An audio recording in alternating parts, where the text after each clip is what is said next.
Olá vocês, sejam todos muito bem-vindos ao seu canal Crime, Arte e Literatura. Eu sou Aike Ferreira e hoje nós vamos falar sobre regicida, ou seja, aquele quem matou o rei. Temos muitos regicidas famosos na literatura, no cinema, nas artes, como por exemplo Édipo, Hamlet, Jaime Lannister, mas hoje nós vamos falar sobre regicida na palavra de Dante Alighieri no seu livro A Monarquia. Dante Alighieri, em A Monarquia, fala sobre regicida. Curta seu canal, se inscreva aí, ativa o sininho que tem muita coisa legal por aí. Dante Alighieri, gente, confronta todas as formas de governo e a monarquia, afirmando ser o controle pelo imperador o maior presente que um povo e uma nação poderia receber. O princípio de sua fé ressalta a evolução de seu pensamento que atinge o metafísico em contraste com o poder e controle dos homens, quando apenas por Deus alguém poderia governar. Segundo Dante Alighieri, o poeta, político e escritor florentino, somente aquele nomeado pelo poder supremo universal arcaria com o comando da nação em prol da justiça e da soberana razão de Deus, espalhando ao seu povo benesses supremas. Esse povo seria fiel e seria o seu mais alegre e contente discípulo, segundo Dante. Em A Monarquia, escrita por volta de 1310, Dante Alighieri alega que a família deve ser regida pelo mais idoso em um sentido próprio do patriarca e da evolução da liderança apregoada nos textos católicos religiosos, que indicam que, por uma designação celestial, apenas um chefe deveria reinar. Ainda assim, Dante confia o poder apenas ao imperador, que a ninguém respondia, nem mesmo ao Vaticano. Um crime contra um rei seria um crime contra o próprio celestial em si, contra a força metafísica que reina do abstrato. Horrendo e sem desculpas, matar um rei enviado pelo Deus ou por Deus seria um crime digno de um último círculo do inferno dantesco. Na Divina Comédia, Judas está a ser devorado por Lúcifer eternamente pela sua traição contra o Filho do Altíssimo, o Rei dos Reis, segundo as Escrituras.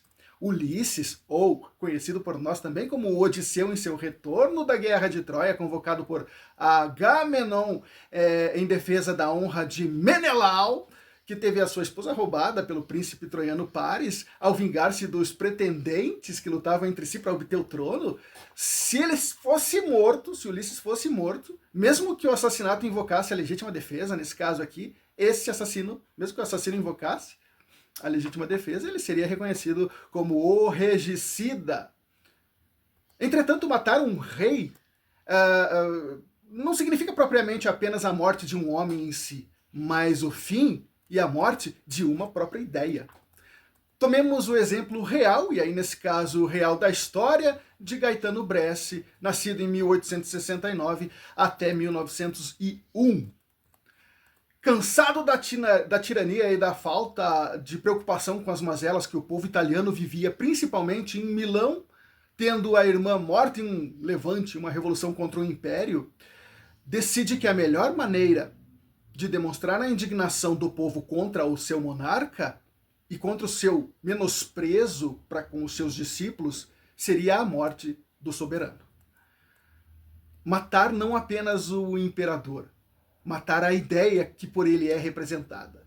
Que o governo dos homens estremece quando nas mãos incautas daqueles que pensam, que se acham e que se pensam divinos, como Xerxes e sua ideia de divindade. E em nome de um poder que não compreende, incita e pratica as maiores crueldades contra o seu povo. Fome, abandono, lascívia rondam a corte do rei, formando o princípio de seu governo, nas estruturas que sugerem riqueza, ostentação e gastos desnecessários. Enquanto isso, a Itália morria. Suas veias se fechavam, necrosando o coração que vagarosamente ia criando o germe de sua própria destruição, vinda das mãos de seu próprio sangue, o seu povo. Negligenciar e negar seus discípulos foi a gota d'água que fez com que Gaetano Bresci agisse, pois era em seu âmago um anarquista de fato e possuía os ideais libertários contra toda e qualquer tirania considerada por ele como monarquia.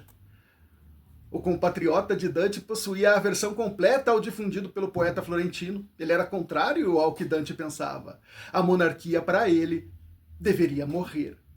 O rei e o homem Humberto I, portanto, deveriam morrer.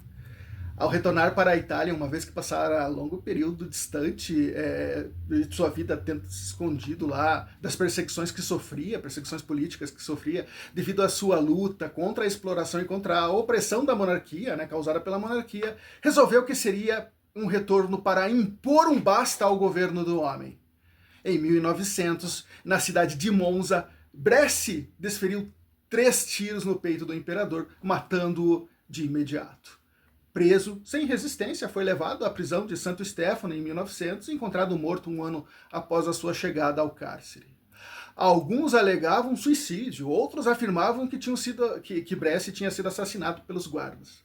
Tal prisão se situava numa ilha e qualquer insurgente contra o governo, contra a monarquia de Humberto I, era jogado e esquecido em suas celas escuras para sempre. Segundo a história, o monarca havia sobrevivido a outros 3 ataques anteriores, sendo ferido à faca num deles em uma praça pública. Bresci retornou à Itália com uma missão que havia entendido desde o início de sua luta e que o levara ao seu iminente fim. Mas antes de ser preso, com a arma em punho, o regicida real da vida real teria dito: eu não matei o Humberto, eu matei o rei, eu matei um princípio. Portanto, totalmente adverso ao pensamento de Dante Alighieri em sua Monarquia, 2 pessoas do mundo real. Bacana esse assunto, né, gente? Esse é o regicida, aquele que mata o rei e a sua ideia de reinado, ou a ideia da monarquia. É muito bom ter vocês aqui conosco. Fica ligado no canal, curte aí o vídeo. Se você gostou, deixa os comentários lá pra gente saber o que é que você acha desse assunto tão interessante. Um beijo no seu coração e até a próxima, até o nosso próximo encontro. Tchau!